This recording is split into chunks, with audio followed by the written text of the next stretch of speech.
Hey, this is Joe from the Diary of an Extremely Small Business. Today we're going to talk about Yelp and how I deal with negative Yelp reviews. But first, this was another idea that I had in the shower this morning. I had an old architecture professor who would talk about how you get all these great ideas when you're in the shower. Talked about neurons and electrons and all kinds of stuff and synapses in your brain. And we all thought it was nuts, but I'll tell you, I get so many of the best ideas for all kinds of things in the shower. So we're going to talk about Yelp, and this isn't really an editorial about how I feel about Yelp. How I feel about Yelp can be summarized in this facial expression. So moving on from that, when the business was young, back in 2008, 2009, I used Yelp a lot to gauge my success. Somehow I felt that that was the gauge of success. I didn't have a lot of track record in the industry, so I felt like all these 5-star reviews really meant that I was successful. And over the years you realize that that's really not the case. What happens also when we had a bigger shop, we had 8 or 9 employees at one point, certainly you're entering into the variables of negative reviews happening, because they happen. People have bad days, employees have bad days, people miscommunicate, there's all kinds of things that can happen.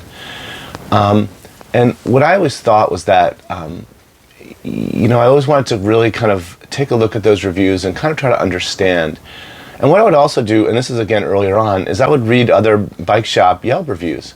And I wouldn't read it to kind of like make fun of them or be like, oh, they suck, look at all their negative reviews.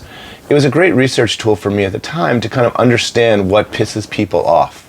What makes people mad enough to go home and write a review. And it wasn't about this shop or that shop, but it was just kind of, I was new to small business, and this was just kind of a way to do some market research essentially and find out what makes people mad.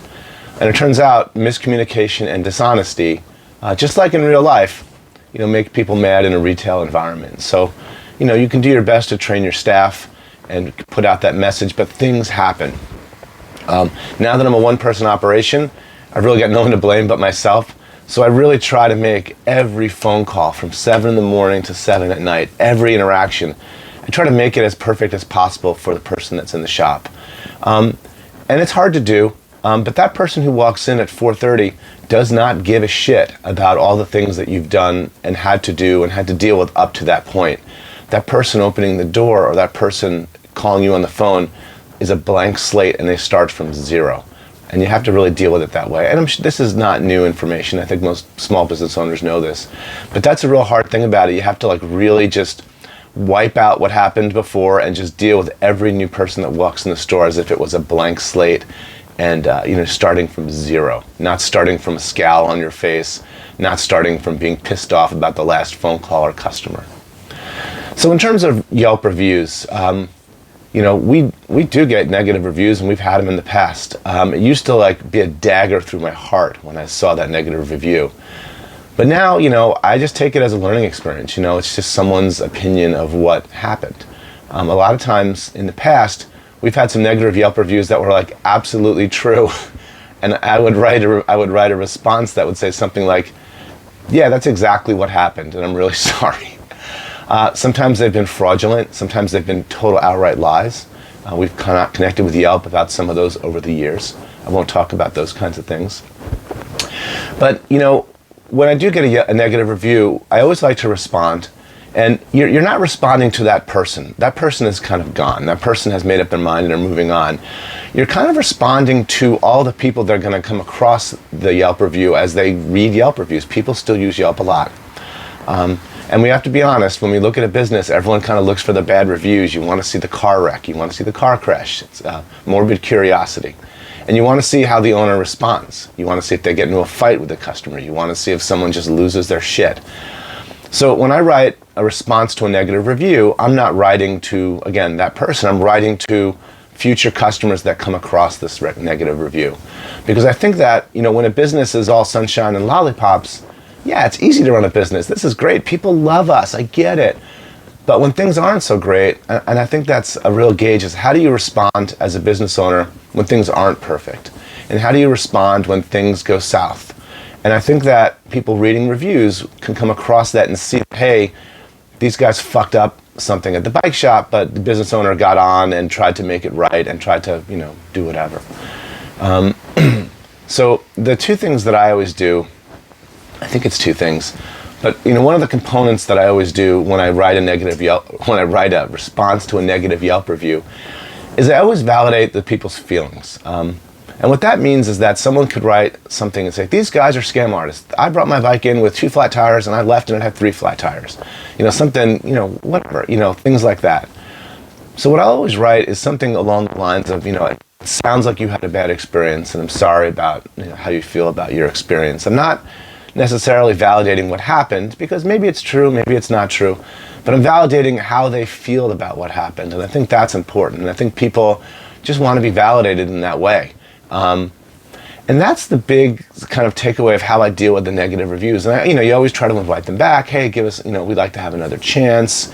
I'm sorry to hear that things didn't go well when you came into my shop. That's not usually the way that we operate, validating your feelings.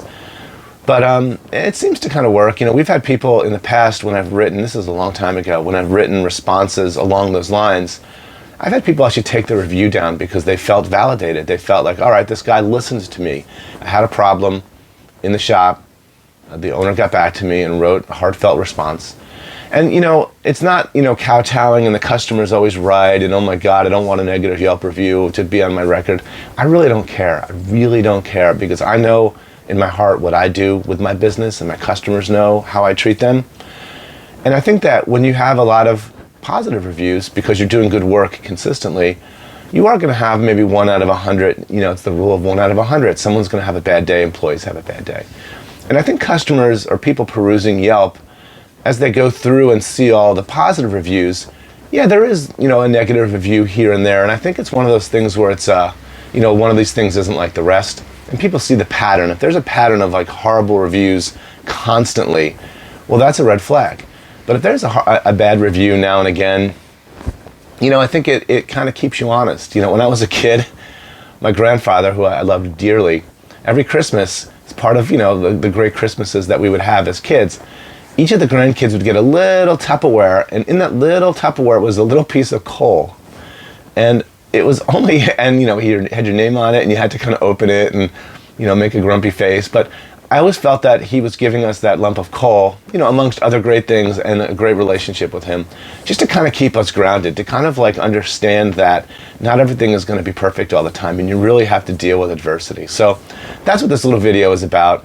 Just how do you kind of like work through that negative feeling when you get that negative review. And again, it used to like be a dagger. It used to drop me to my knees almost. I was so upset, my stomach would churn. Oh my God, who did this? Which one of my employees said something stupid? But you realize that, and in the end, when we did have employees, I would never throw them under the bus, right? I would never say, if someone wrote something like, oh, this employee with the glasses and the red hair was terrible to me, in the Yelp review, I would never write back and say, yeah, we got rid of that guy. That guy's a jerk. Because the employees are the people that you're sticking with day in and day out, and that's your team.